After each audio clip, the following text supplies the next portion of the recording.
Janë 520.000 pensionistë sipas vlerësimit që jetojnë nën minimumin etik nëse i referohemi studimit avokatit të popullit. Ne kemi çuar që në 2023 projekt ligjin për minimumin etik si nisëm qytetare me 21.000 firma.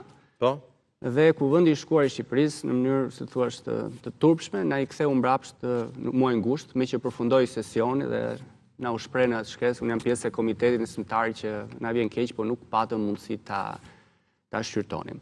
Tani biem gjithë dakord edhe me kolegët, shumë tregues u than këtu, por ka edhe gjithë shumë tregues të tjerë që ndoshta si përmendim. Biem dakord që çështja e pensioneve ndoshta quhet as çështje, por është krizë, një plagë sociale e rëndë, e cila edhe me probleme demografike që u prekën është, domethënë me këtë perspektivë dhe këtë model është jashtëzakonisht e vështirë që të zgjidhet me këtë qeveri. Kur them kjo, në gjykimin tim, kjo qeveri është dyfisht e korruptuar. Një herë sepse ka shumë korrupsion duke shpërdoruar parat publike, dhe e dyta është i korruptuar edhe modeli zhvillimor që qeveria ka. Nëse gjithë zhvillimi i vendit do mbështetet, le të themi, tek industria e ndërtimit, përcaktohet minimumi etik që të marrin vesh, siç e tha dhe zotëria, se sa është, mos spekulojmë tani.